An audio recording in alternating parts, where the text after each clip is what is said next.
So we're here today for a CleanTechnica webinar simplifying at-home charging for EV fleets, made possible in partnership with Comdata and FleetCor. And I am Zach Shahan, CEO of CleanTechnica.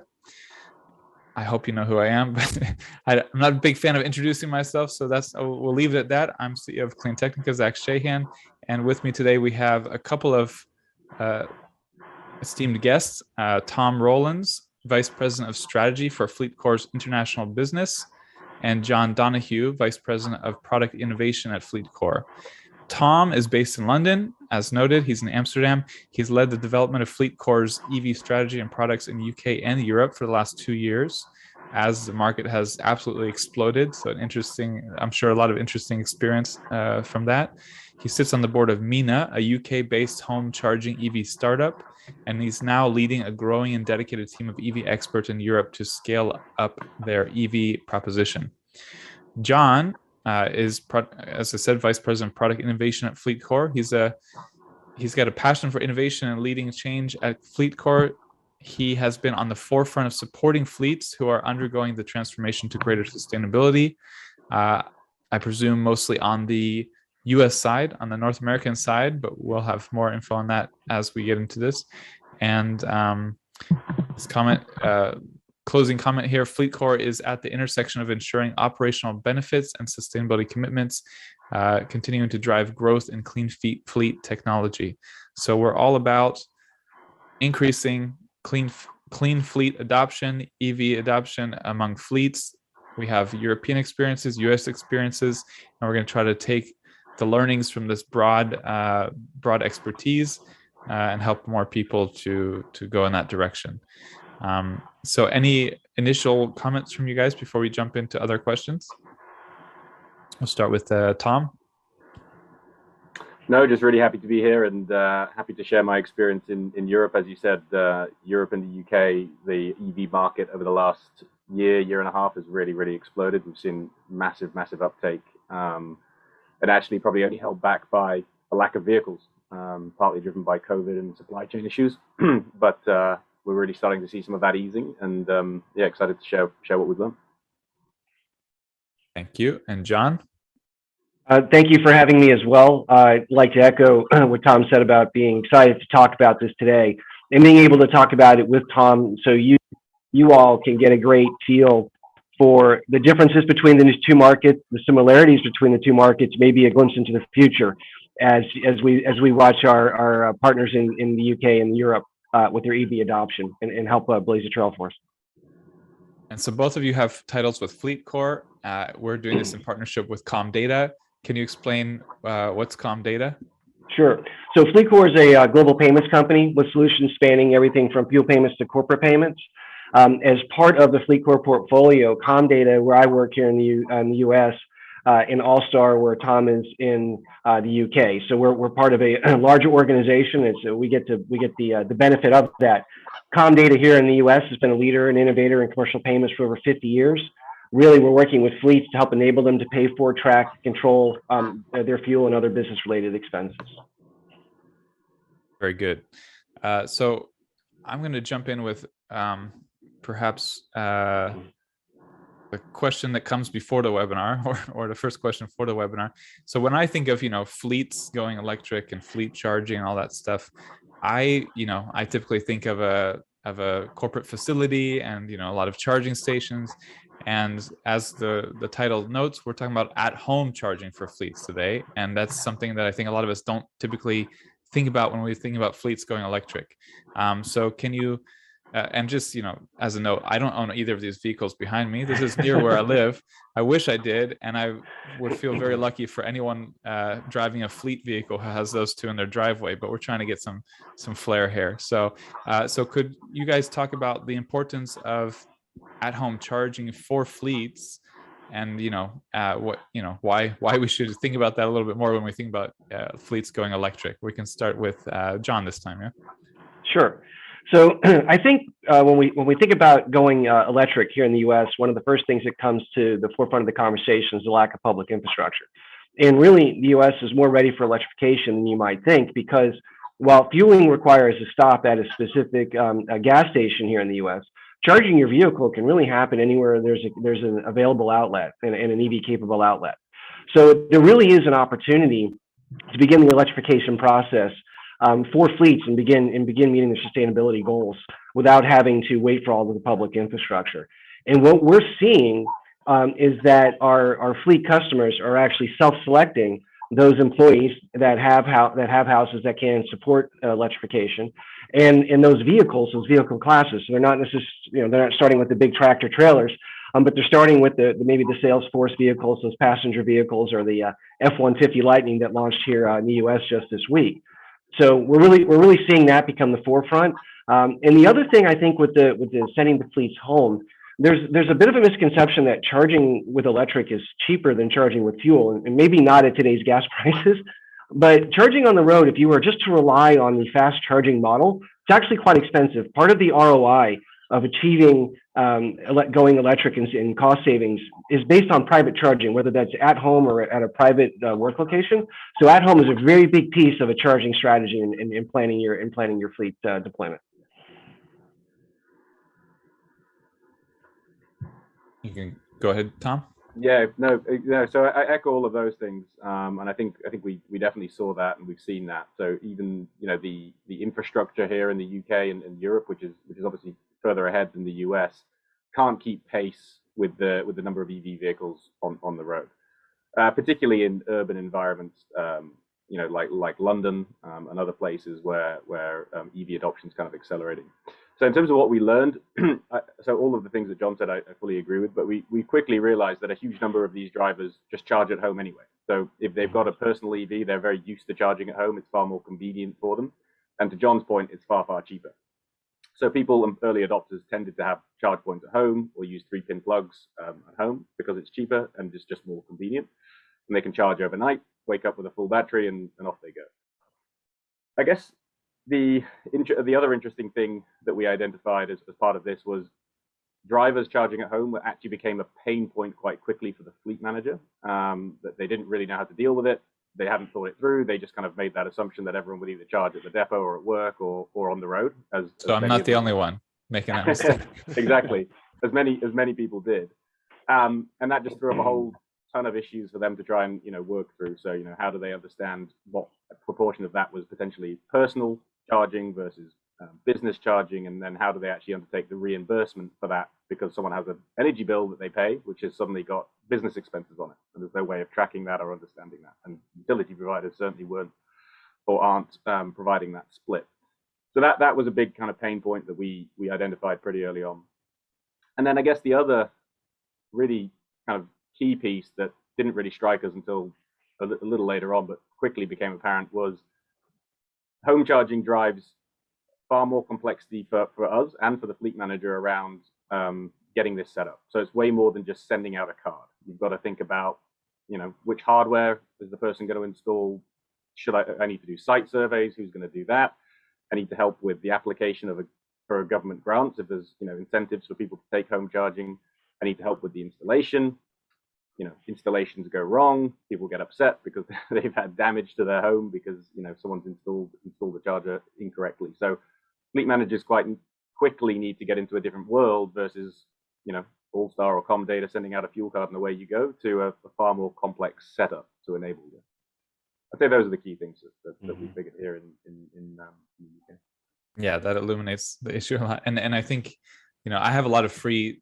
I have a lot of free supercharging at Tesla Superchargers. I have a lot of free other public level 2 charging, but I still find I do quite a lot of home charging just because it's so convenient. So there's even if you have work charging benefits, there's a great convenience to home charging that's, I'm sure, it leads into that. So I think no matter what fleet you have, no matter if your workers are taking home EVs, they've got to think about home charging, I think. So we can jump into the European experience. I'm curious to hear about different, legislation and incentives and that kind of thing in different regions of the US as well. But just as a quick note, we've published a couple of Europe EV sales reports this week. One highlighted that 15 European countries now have 15% or more of new car sales being plug-in vehicle sales, 12% full electric sales. And yesterday we published a report that 22% of new car sales across Europe last month were plug-in vehicles. So the market has gone from a few percent to 22% in a couple of years. Fast growth is always exciting, but also always a bit difficult to navigate. Can you tell us a bit about what you've learned being in charge of a lot of European EV fleet charging in that period of time, Tom? Yeah, no. So I guess number one, there's quite a disparity between where the adoption's been. So we've seen a lot of adoption in car drivers within fleets. So company car drivers who get the salary sacrifice benefit here in Europe, where you get a huge tax break effectively for taking an EV, which has been driven massive adoption because it's kind of a no-brainer if you get the option to take an EV at half the cost. Many people do, and also there's grants for both installation of workplace chargers and home chargers. So the government incentives have really driven a lot of the adoption, and the adoption has really been focused in the car space. I'd say vans are now catching up in terms of availability, quality, reliability, and whatever else. But I would say initially it's really been in the car space and those company car drivers, but we're starting to see the van adoption come. The other interesting thing that we've seen with fleets, big fleets who are potentially used to kind of at depot fueling or parking, is that they kind of just thought, well, kind of what you said, Zach, at the beginning around we'll just install a beautiful bank of chargers and everyone will just charge up at the workplace and that'll be that.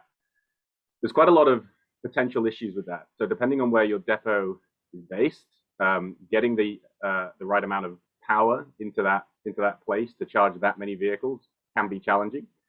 And if you don't have the right amount of power going into that depot or workplace, it's very expensive to upgrade or build a substation effectively to allow that level of charging in that space. You can be talking millions of pounds or euros to enable that, and people simply aren't willing to put that investment.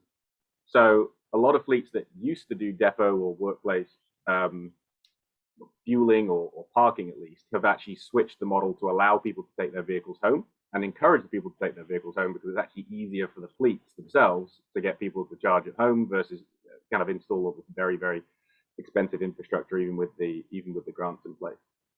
And then I think we've learned a lot around driver behavior, and we've also learned a lot around the you don't really think about it, but the number of people who actually don't have access to home charging. So there's a big disparity and there's a big difference to how you have to approach someone who has the ability to charge from home and someone who doesn't have the ability to charge from home. So we've started to see the growth in sort of semi-public or on-street charging, slow charging, that mirrors home charging in lampposts and other elements to give people who have to park on the road effectively that same access to overnight charging. So we've started to see the rapid growth in providers of that kind of technology as well. I remember visiting Ubitricity in Berlin in like 2014 when this was a novel idea. I think it was always a bit of a debate about whether it was the way to go or not. But I think what you're highlighting is you need the base of EVs to rely on sort of slower charging where they normally park. And I think that's a key thing to remember. Well, John, you're not in Europe, of course, like Tom, but I'm sure you've thought a lot about the European experience and learned a lot from it and from colleagues like Tom. What can you say about what you've learned about the European experience that you're transferring or trying to help the US with? So I think some of it is the evolution of the process. So your early adopters may be willing to live with some of those pain points early on. So they're going to go, they're going to learn, they're going to experiment, and they're willing to experiment. Where others need a few more questions answered. And so Tom, he was talking about the incentives in the UK, and there are some tax incentives here in the US, but it's not nearly the same type of incentives that there are in the UK. As a matter of fact, the IRS hasn't really weighed in a lot on some of what the electric vehicles could be. So I think there's some concerns around, if I install a home charger, is that going to be a taxable benefit? Things of that nature. There's been a little bit of some open questions that may be keeping some people on the sidelines. But by and large, I think the biggest takeaway, well, I'm going to say two things. One, the at-home solution is part of the solution. It's in all of the above. So you have to solve for both. It's not at home or public. It's at home and. So at home may be my primary, but it's an and. That's number one. And number two, this is a much broader topic. So Tom mentioned earlier the complexity. You know, when you fuel, it's a fuel card. You go to a station, you're on your way. This is a business process. This is very much a business process. You have your asset utilization is not just the vehicle; it's the infrastructure, whether that's a charger at the house or at a depot. So it's the holistic nature of the conversation. I think is very similar, and I think we're having similar conversations around the adoption curve that Tom and his team probably did a couple years ago. I think the point John made, sorry Zach, the point John made there around early adopters is super interesting, particularly for the US market. Your initial people who take an EV, generally, in our experience, want to be in an EV. They're advocates. They're desperate to drive EVs, so they'll take the pain. They'll take the less than perfect experience that you sometimes have driving an EV, waiting half an hour for a public charger or things breaking and not working, and they're fine with that. The real challenge is I guess, where we are when people are now being forced into EVs who don't necessarily want to be in an EV. They'd rather drive a diesel because it's easier and they don't have to think about it.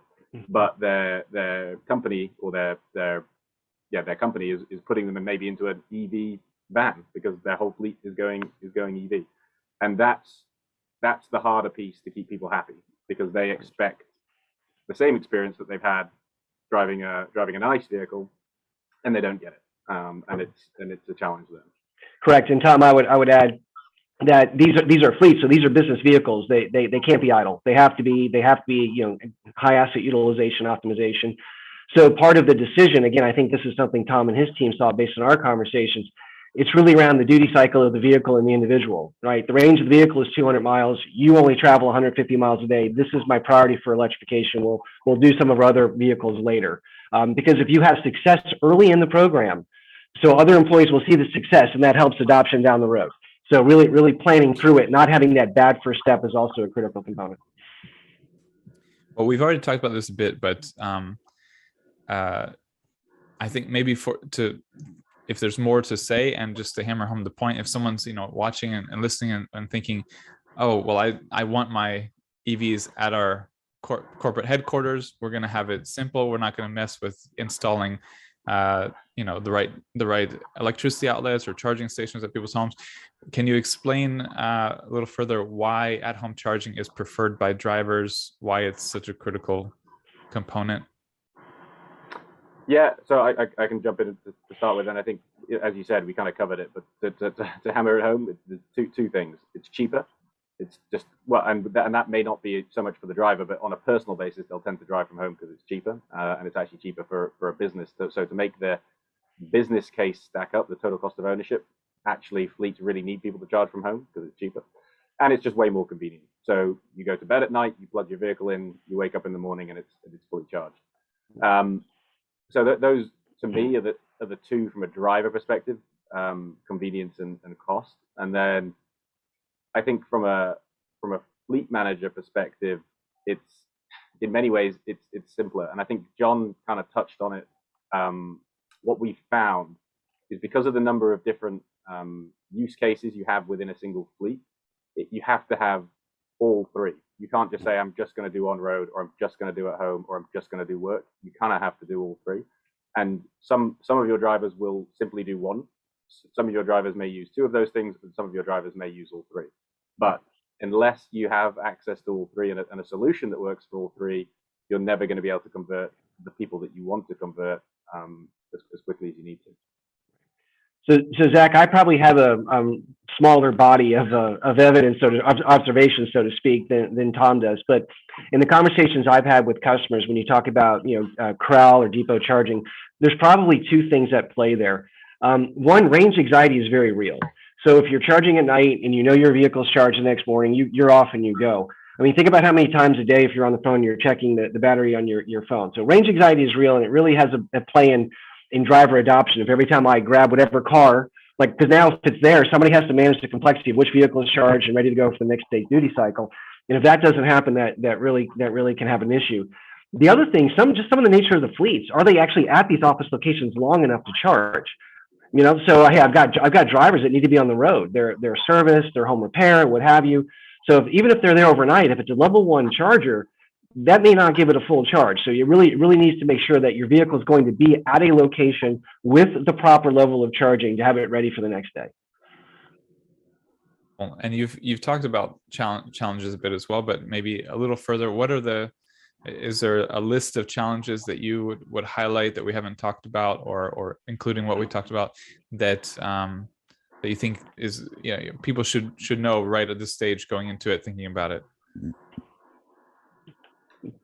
Yeah, so I mean, my view on that is there's a couple of things. So there's getting the data and data reliability. So people automatically have different types of hardware at home. So that automatically makes it complicated, because it's very difficult for a fleet manager to mandate what hardware you'll have. So you won't have 50 people charging at home with all the same hardware and all the same back office, and therefore, all the same provision of data. So data very quickly becomes complicated, because someone may already have a home charger when they join your fleet, or they may just go and get something installed themselves personally. So what we do is we integrate with as many hardware providers as possible with our software via Mina, who's the startup company that you mentioned that I sit on their board. And we actually pull all of that kilowatt hour information centrally into our systems, so that basically a fleet manager can look at their traditional dashboard, and they can see a home charge in the same way that they could see a on-road charge or a fuel up in a traditional way. So data is one. I think I touched on it at the beginning, but the other one is reimbursing employees. If you get reimbursement of an employee wrong, you quite quickly lose trust, and you quite quickly lose interest in people's willingness to charge at home. So here in the UK, we actually have integrations into the utility companies, so that we directly pay the utility company for the business charging that someone does at home, and it just never hits their bill. So they don't have to worry about it. We don't have to pay them back through payroll. We just pay the utility, and they never kind of even notice that there was an additional cost for their charging of their business vehicle at home.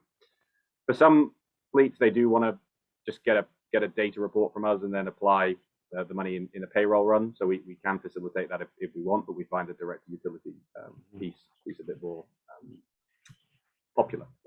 And then the final one is, and it's relatively small scale at the moment, but we're trying to solve for it because we think this will grow. Fraud or accidental fraud, just through plugging in your personal car and us not necessarily identifying that. So there's a few different options for that. You can have RFID enabled charges where you tap a card to say this is a business charge. That obviously relies on the person tapping the card and being honest, but it helps us to identify the piece. And we've actually found through research that when people tap a card, they feel like they're actively committing fraud if they do the wrong thing. So that's actually a deterrent for people. And then I guess the way we're moving and the smarter way to do it, which will be the future, is through connected car. So I'm sure John can talk to this because he's a bit closer to one of the investments that we've made in the US, a company called Motork. But we're bringing that technology here so that we understand through connected car which vehicle is charging at which point, and then we can identify that it's the correct business vehicle charging to kind of avoid fraud. So yeah. I'd say those are really the three key areas for us. Yeah, John, could you talk a little bit more then about how data is collected, how it's reported, how fleet managers can analyze it, and any data challenges other than what was just said? No, and this is actually one of the areas where we got to see and learn from Tom and his colleagues in the UK. So, that conversation was one that we had, and as we're thinking through our go-to-market strategy and how to build out a similar solution, where can we go for the ultimate source of truth for that data and for that information? And it turns out the vehicle always knows where it is. The vehicle always knows where it was plugged in. So you could address really just about everything that we were talking about, or Tom was just talking about a moment ago. In addition, now I can pull together not just the at-home charging, but if I'm charging on the go and it's out of network, I lose that data. Now with the connected vehicle, I get that data all the time. So whether I'm on the go, I'm at home, I'm at work, I have a complete record of the charge events of that vehicle. So I always know how many kilowatts where it went into that vehicle. The other interesting piece of this is, Tom was talking about driver behavior earlier. You could also start to see, are the drivers plugging in every day? Are they letting the battery go too low? what was the state of charge when they rolled in? I have a great example where somebody rolled in at a 2% state of charge because they forgot to plug in the night before. So a lot of this during the adoption could also be helping train the drivers for the right kind of behavior.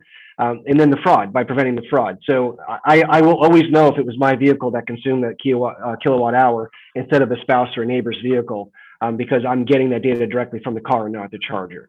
So the connected vehicle data we view as the source of truth, and it's really been the centerpiece for how that we then calculate that at-home reimbursement and enable the at-home charging solution.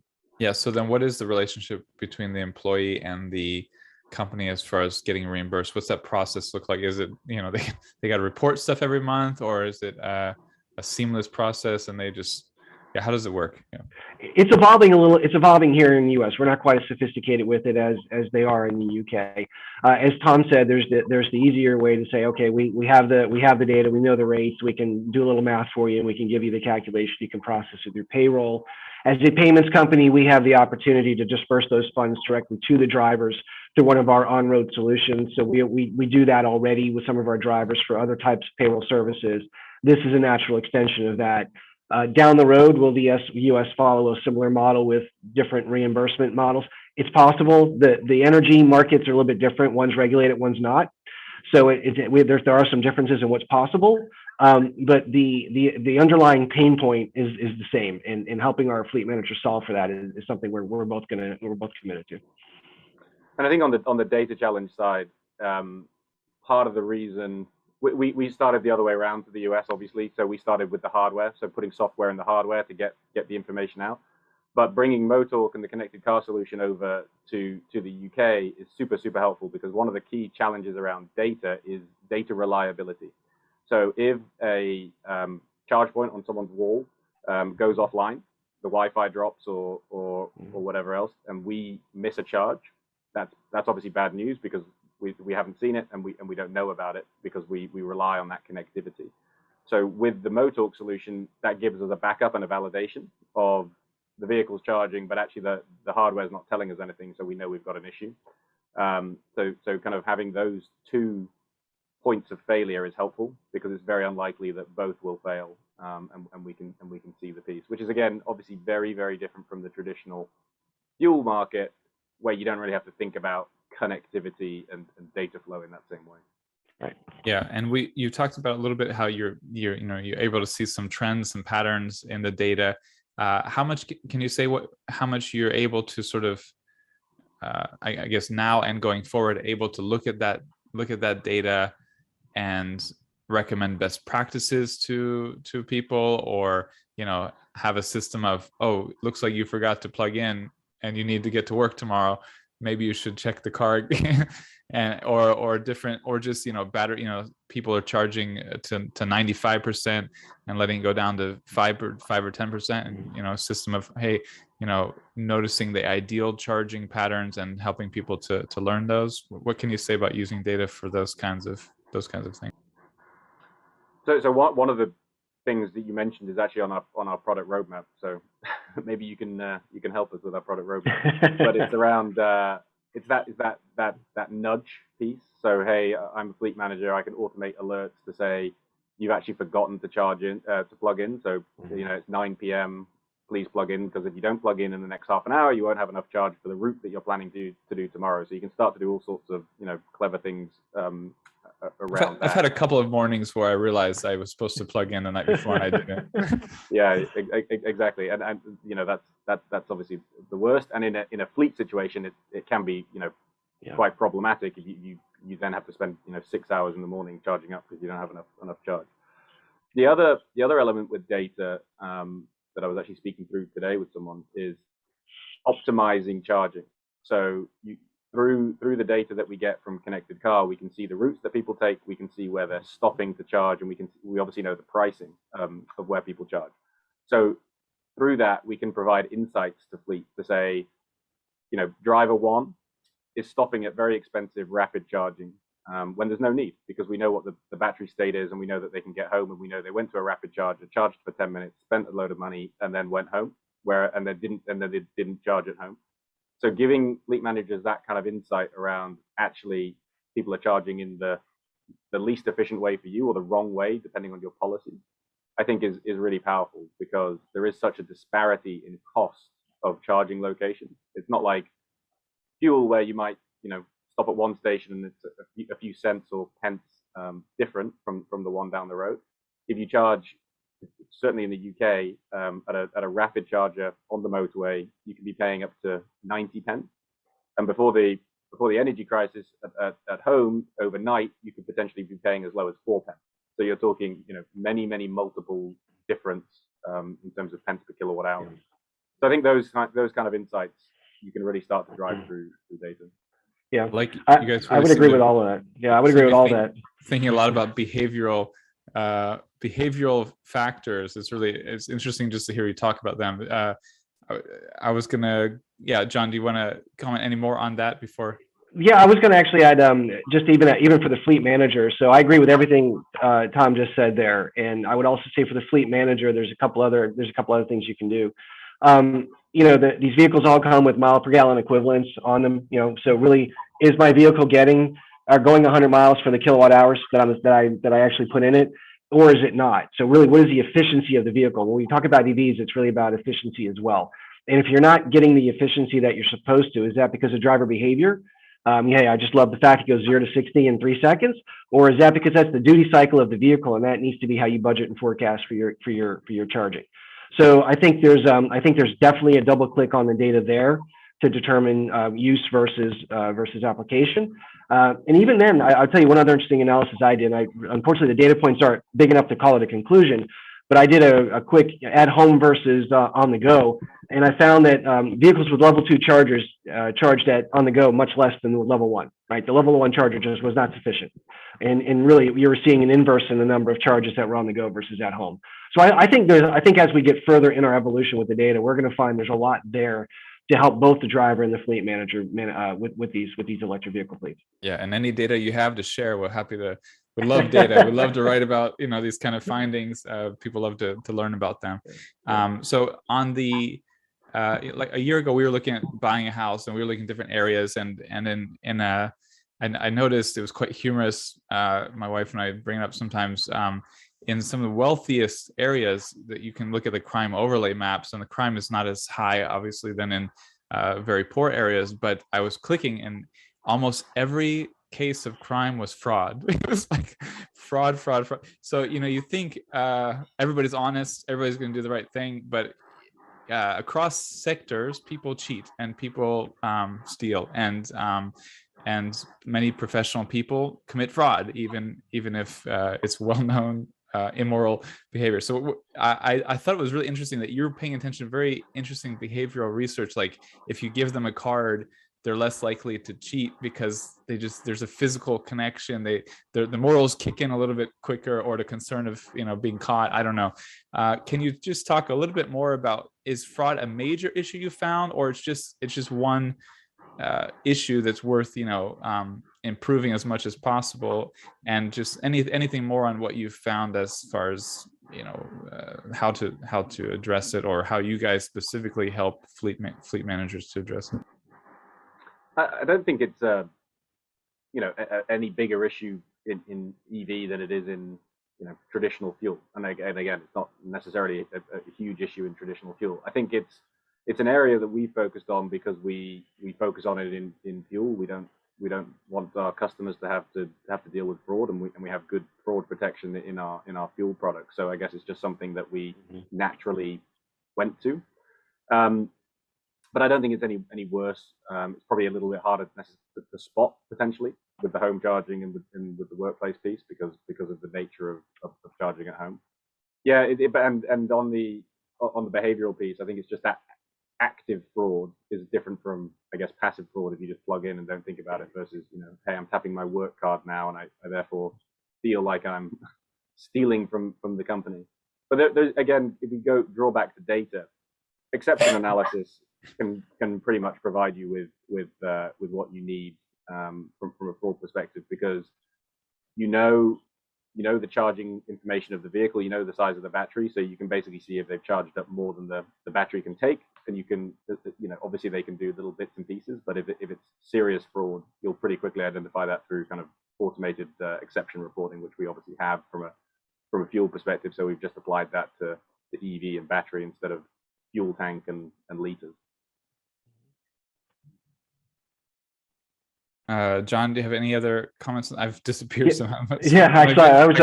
My video had a problem with it. But that's okay. We can still hear you. No, I would echo what Tom said, and really, because of our experience enabling fleets, here in the U.S., we have a lot of fraud controls on the cards as well. So there's spend limits, daily limits, transaction limits, and we use something in particular called proximity, where we use in the geolocation of the vehicle. So, hey, I'm requesting a fueling at Atlanta, Georgia, but the vehicle is getting a ping in Houston, Texas. So we're going to deny that transaction because we know where it is.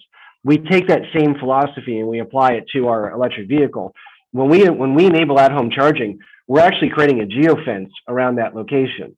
So we know that the vehicle, only those charging events that happen at that geofence location are eligible for at-home charging. And because then I got the data from the vehicle, so I take the geofence location, the vehicle data, and now I have an accurate depiction that this was your vehicle and it was where it said it was at the time. So yeah, well, you sold me on that one. That's really that's convincing. And I brought up in a previous FleetCor podcast, my older sister was obsessed with the 1990s film Reality Bites when we were in high school, and I mean, it's a funny example, but if anyone has seen the movie, it's sort of, an extreme case of how far people can go. But I think what you point out, Tom, as well, like it can be accidental often. You forget, wait, I need to calculate what was for, or even difficult. So I think the more you have technical solutions, the less the employee is actually stressed, because aside from intentional fraud, a lot of people can be just stressed about accidentally committing fraud, and I think that's probably even a bigger issue for those people.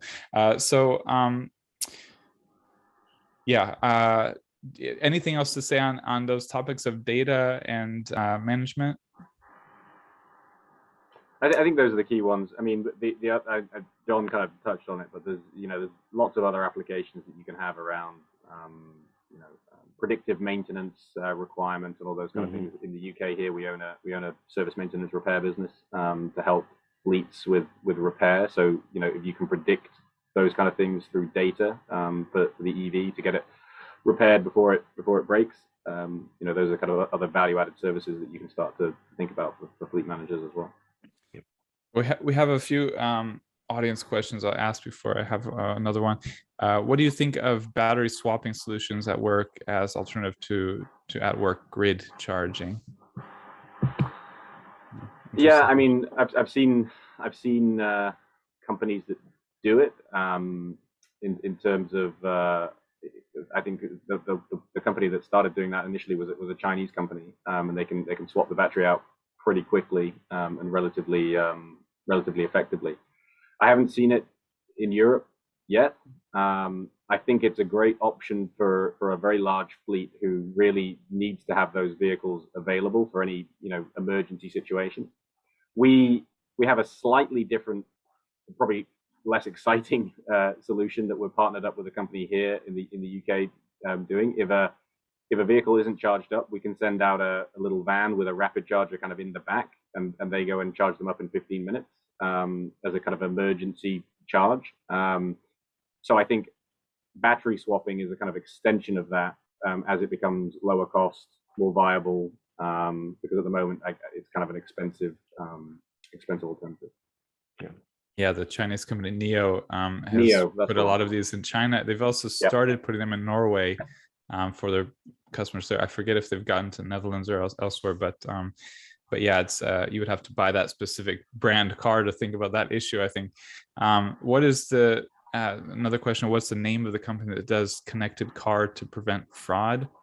I'm not sure if was there. Oh, so we're partnered. I think Tom mentioned earlier. We actually have partnered with, have invested in a company called Motork. So we announced that earlier this year. So we work with them jointly to bring that to market. One more time. What was it? Motork, MOTORQ. Okay, Motork. Yep. And we have a question. It sounds like the most effective method of measuring home charging is from the car directly. What other methods are next in reliability and accuracy? Good question. So yeah, so I think we talked about it, but John does it from the car perspective, which is a great way, but it's not perfect as well, because cars can go offline as well as hardware. The other way that we do it is we put software and we integrate with different hardware providers, so that we pull the information directly from the hardware that's on the wall. So there's two ways: car or hardware. And in the UK, we started with hardware. In the US, John started with car. Okay. In the UK, what we're doing is bringing the car piece over, so that we have hardware and car, so that hopefully 90% of the time we get both, and we validate, okay, they both say the same thing. If one of those falls over, the connectivity drops from the hardware or from the car, we still get the data. So I think the best way is to have actually both solutions, because then you're kind of covered. Yeah, and we have a question outside the box here. Might there be an opportunity for PV panel installations that would guarantee energy is produced from 100% clean energy, make it easier to provide a separate charging circuit, break even time frame and system sizing would be critical? Have you looked at that, thought about that? Well, we're not actually in the hardware business at this point, but I have seen some interesting applications at conferences where one of the chargers actually acts like a sunflower and follows the sun across the sky to make sure it maximizes its ability to capture energy during the day. But that's not something right now that we're exploring. I know Tom and his team do a little bit with hardware. I don't know if they're doing anything with that, however. It's not, yeah. So it's not something we are actively doing, because we're not involved in hardware. But there is hardware in Europe, to John's point, that has solar on the top, and the solar panel pulls in the sunlight, and then charges based on solar. It's been the main challenge that we've tried to overcome there is then understanding the cost. So how much of it came from the solar, and how much of it actually came from the grid. That's where the real complexity in that scenario comes from. Trying to break that level of complexity down, which we're still working through. Yeah, I mean, it sounds like that would be the another part. That would be the fleet manager who would be making that kind of decision. But then it would be, hey, can you guys figure out how much this guy is getting from his solar panels versus the grid, so we can calculate this correctly? And then you guys, I'm sure, look at that as a fun puzzle. And then you get into battery storage and other elements of fun. But those are edge cases at the moment, but they will need solving for. Yeah. Another question: have you found any data or insights that help sales and marketing expand growth? Any engagement or conversion strategies that have been especially effective? So I think this means growth of EV adoption among fleets. Yeah, it's a really great question.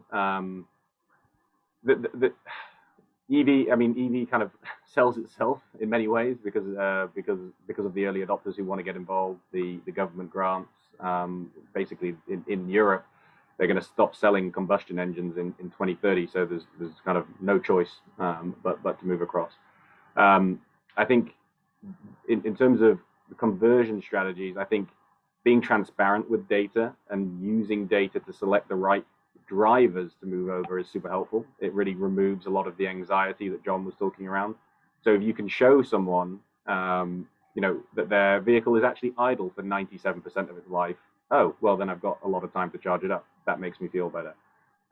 People often overestimate the number of miles that they drive. So if you ask someone how many miles they drive, for example, they'll say, well, I do 200 miles a day. And then you actually show them on average, you do 20. And therefore, you're actually okay in an EV 90% of the time. So I think data. I used to be director of a nonprofit that promoted bicycling and walking and sustainable development. And it's a funny thing how we think we drive way more than we do. Yeah. So I think just using data to put in front of drivers to say, this is it. This is the reality of how you behave and how you drive, can be very helpful for those people who are more skeptical. And just having good, robust solutions in place that work all the time. Yeah.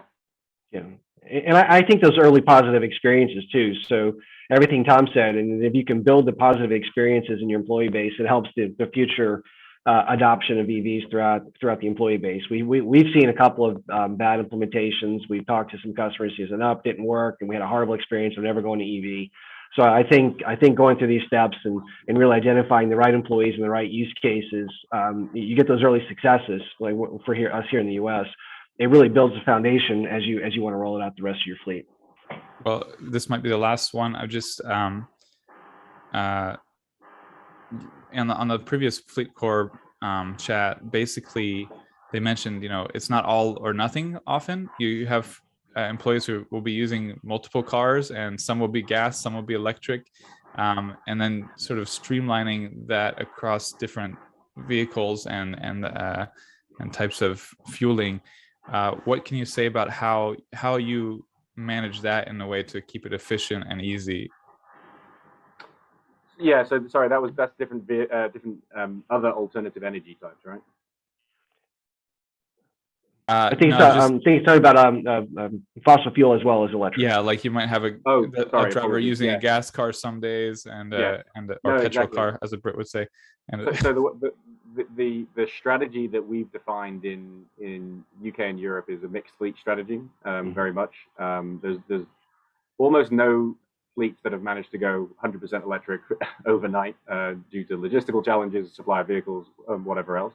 And it's also not just a pure EV strategy, it's an alternative fuels strategy. So as I kind of alluded to before, what we're doing is just building out those integrations, or the data integrations, and making it as similar to the current product set that we've got today. So a fleet manager will log into their All-Star dashboard, they'll see their fuel transactions, and they'll see that on a fuel network. And they'll also just see their on-road EV transactions on there, and they'll see the EV network that they've charged from. And similarly, we've built in the home charging just as another kind of network, so that they can see the home charging that's been done as well. And they can see all of that. They can see fossil. They can see electric. So for a full ICE vehicle, they'll just see fossil. For a FEV, they'll see fossil and electric. And then for a BEV, they'll just see electric. But all of that is available in a single dashboard. Yep. And then we've built in carbon reporting, so that they can start to see, how their ICE vehicles are performing from a carbon perspective, their FEVs, their BEVs, and those kind of insights. Yeah, I almost brought up several times that plug-in hybrids would be used a lot as well. So then you have the issue of having to manage all the different. So I think mixed fleet dashboard and mixed fleet products are the only way to go, certainly in the next kind of 5 to 10 years. Obviously, fleets will eventually become full electric or full alternative fuel. And then the final thing is we've also built in acceptance on some of our fuel cards for hydrogen, for example. So there's a relatively limited hydrogen network in the UK. It's by no means massive. But our fuel cards can be used at hydrogen stations as well. So if someone has a hydrogen cell vehicle, they can also use that. Yeah, I would say as we're building out our solution here at Comdata in the US, we've got a design principle that EV needs to be an extension of our fleet manager's experience, not a new one. So everything needs to be through that single pane of glass. Whatever I do for one, I need to be able to do for the other. And the good news for us is that our core capabilities around enabling payments, fraud controls, data insights, cost savings, that's relevant against any fuel or technology type. So we're applying those same capabilities and delivering those same values to our customers, no matter how they fuel.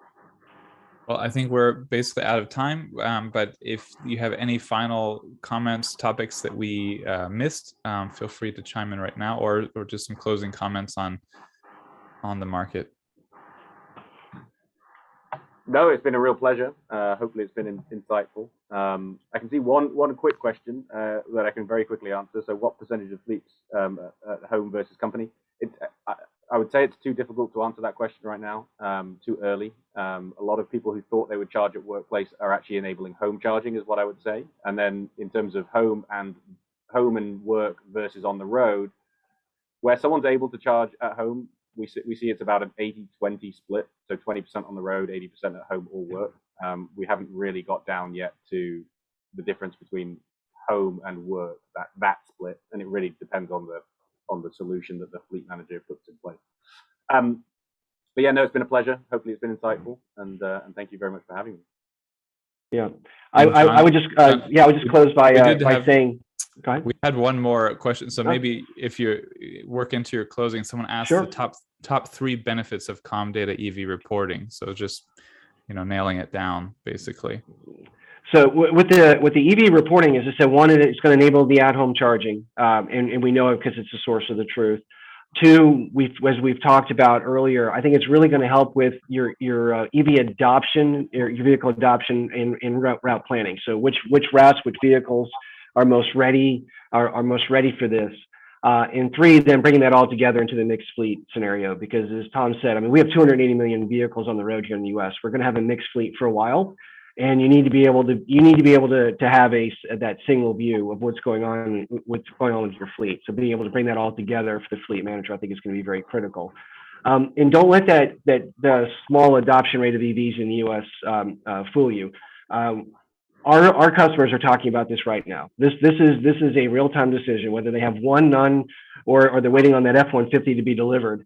This conversation is real time, and it is ongoing. So really exciting times here ahead of us in the U.S. I hope to catch Tom's adoption rates here soon. And don't forget about the Chevy Silverado EV, and yes. of course Tesla's. No, I was going to say at the beginning too. I mean, U.S. is at 6 or 7% now. We're growing. We're not as hot, but we're growing, and I see personally a lot more normal mass market people going electric, which I find a little surprising at this stage, but exciting because it's just great to see that people are arriving there. Well, thank you so much. I mean, we're at such an early stage of fleet charging and thinking about these things. So it's just awesome, brilliant to have kind of your expertise on this and see how much you're already diving into details, all kinds of details. So really fun and fascinating for me, I think, for any listeners, and we'll be sure to reference it when we're writing about a lot of fleet EV purchases in the future. Thank you so much. Great. Thank you. Thank you.